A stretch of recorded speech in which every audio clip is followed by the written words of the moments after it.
Welcome to my web series. I'm Daskys, and this is where I jump between old and new games to answer the burning question, is it worth it? Today in the cutting block, Cult of the Lamb. Cult of the Lamb is a game that is interactive with Twitch, and not only interactive with Twitch, but can be also played completely disconnected from it as well. This game has elements of a roguelite mixed in with a base builder concept. And with the onboarding process that you have, you could bring people from your Twitch chat as the cult members. For example, I stream on Twitch and I played this game with all my Twitch followers. And essentially I call them heavy hitters. That's what I've been calling them for the longest time now. And it seemed to have given them some sort of rush to feel that they're inside my game, playing with me, and I'm taking care of them. Games with this type of concept makes it so that it's more interpersonal with stream chat, and they feel like they're more involved in what's happening in your game. I think it works better than the system that they have for naming your Pokemon. So you have some streamers that will have, let's say, Pokemon, that they'll be like, all right, I have my new Charizard. Anybody who donates or subs, I'll name a Pokemon after you.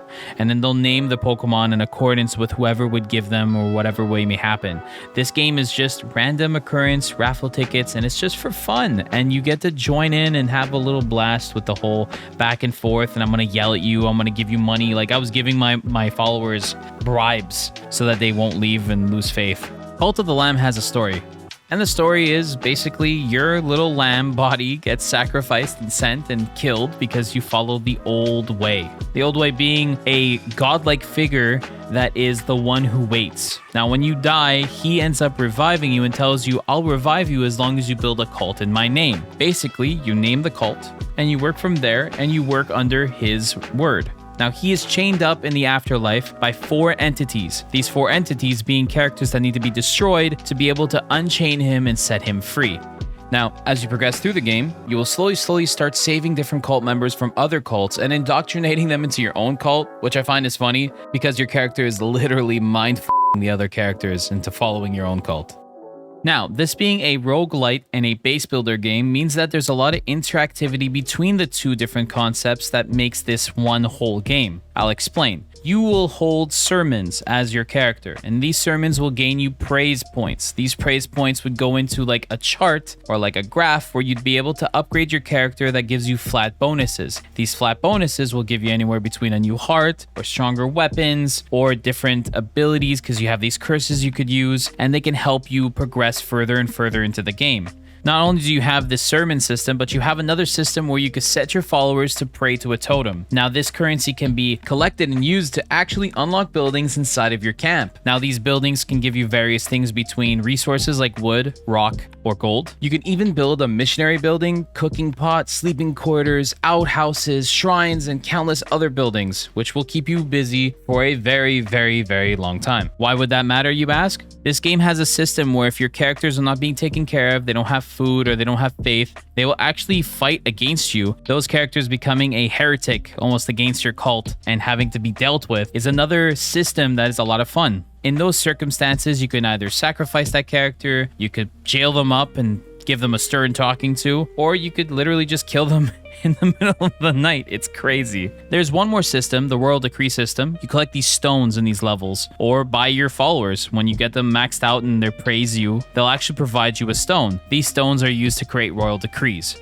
Now, these Royal Decrees will either create a new sermon action that you could do. They can make it so that your followers can eat grass and not get any negative effects. Or you could literally just take money from your followers or bribe them so that they don't leave. Many different things can be done with this. And I think it's a great interactivity that makes it so that when you actually give care to your characters, it can be worth it for your followership, because you'll be able to take care of them better with the different upgrades and perks that you can apply to your game. Now, the base building concept is a lot of fun, and it could take up all your time, but the real meat and gravy of this game is in the mechanics of the fighting. This is the reason why I bought the game, because it reminded me so much of Hades, being a roguelike game where every single time you go in, you have different upgrades and different things. You could have a really good run, you could have a shit run, you could pull it together, or you could literally just fall apart. I think that's where this game shines. Yes, the base building is fun, but the mechanics of the fighting, the gameplay loop is actually addictive, where just this could have been a game by itself without the base building. You could have had a literal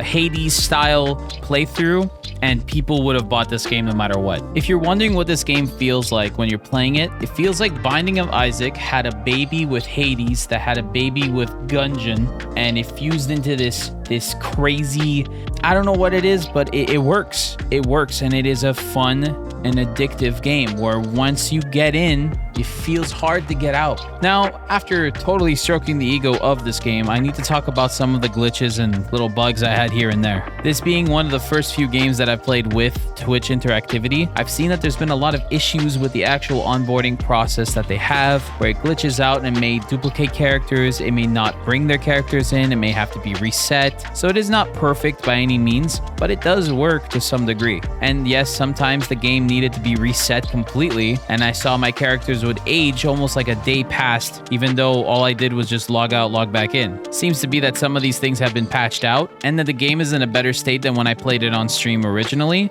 but this game is not without its faults. It has a few problems. It's not like game-breaking bugs. The game doesn't freeze up completely, and if it does, you could literally reload it and it gets back to normal. Nothing is like irreversible, which is great. It feels good that I'm not stuck and I lose all my progress for no reason.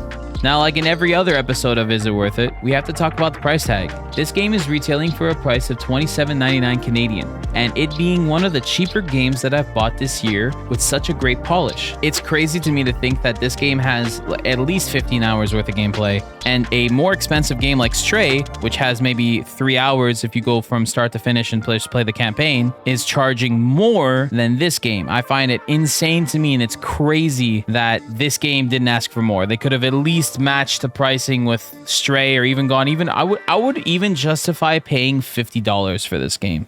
So to answer the question, is it worth it? I think that this is more of a deal than we've had in a very long time. I think that this is worth the $27.99, and knowing Devolver Digital, I wouldn't be surprised if it joins the Xbox Pass. So there's a part of me that wants to tell you to buy it right now. If you are interested in it, it is 100% worth it. But if you're not willing to pay the money right now and you have the Xbox Pass, I think this will probably end up landing somewhere in there at some point. So, stay tuned. This is yet another episode of Is It Worth It?